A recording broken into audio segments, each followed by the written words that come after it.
Hello everyone, তো কী অবস্থা সবার? তো আজকে আমি প্র্যাকটিক্যাল করব। রাত ১২টা অলরেডি বেজে গেছে। আমি এখনও ছবি পর্যন্ত আঁকিনি অ্যান্ড আমি এটা শর্টস পোস্ট করেছি, হয়তো তোমরা দেখেছো। এদিকে আমার ছবি আঁকতে প্রায় ১ ঘন্টা লেগেছে, সামান্য পেঁয়াজের কোষ আঁকতেও আমার ১ ঘন্টা লেগেছে।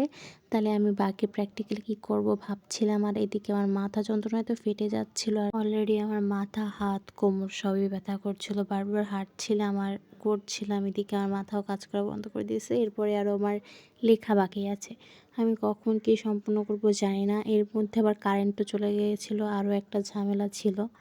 তো এখন আমি করতে বসেছি সারাদিন পরে, কারণ আমার সারাদিন সময় হয়নি। আমি প্রায় ৬টার সময় উঠেছি, এরপরে স্কুল পড়া দিয়ে আমি প্রায় রাত ৯টার সময় বাড়িতে এসেছি। এরপরে আবার কারেন্ট চলে গেল, বৃষ্টি হয়েছিল এজন্য। তারপরে আমার এখন প্র্যাকটিক্যাল করতে হচ্ছে রাত ১২টারও বেশি বাজে, অলরেডি তখন ১টা বেজে গেছিলো। ফাইনালি ছবি আঁকাটা আমার এখানে শেষ হয়েছে।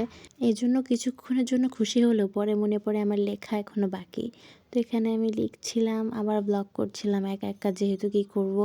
তো লিখছিলাম, ব্লগ করছিলাম, এভাবে করতে করতে ফাইনালি আমি লেখাটাও সম্পূর্ণ করে ফেলি। তো তখন রাত ১টা বেজে গেছিলো অলরেডি, সরি ১:৩০ বেজে গেছিলো। এই যে আমার প্র্যাকটিক্যাল শেষ, আর আমার এখানে খুশি আর কে দেখে। অলরেডি আমার মাথা চোখ তো ব্যথায় ফেটে যাচ্ছিলো, বাট স্টিল আমি সব কিছু শেষ করতে পেরেছি, এটা ভেবে খুব খুশি হচ্ছিলাম। আর এখানে এবার টাস্ক হচ্ছে আমার সব কিছু গুছিয়ে রাখা। কোথায় কী হারিয়ে টারিয়ে গেছে আমি জানি না, তাও অনেক খোঁজাখুঁজির পরে সব কিছু আমি খুঁজে পেয়েছি। তো এরপর সব গুছিয়ে ঘুমাইতে ঘুমাইতে প্রায় আধা ঘন্টা লেগে যায়। কিন্তু দুঃখের বিষয়, এত কষ্ট করার পরও সকালে আমার যাওয়া হয় না স্কুলে, বিকজ প্রচণ্ড বৃষ্টি হচ্ছিলো আর আমার বাসার সামনে জল পর্যন্ত উঠে গিয়েছিলো, এই জন্য আর সম্ভব হয় নাই।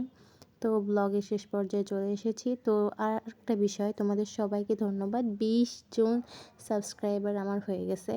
এটা আমার কাছে অনেক বড় কিছু, কারণ কি আমি তো ভাবিইনি যে আমার ২০টা হবে, মানে এটা জানি খুব কম, বাট আমার কাছে এটা অনেক।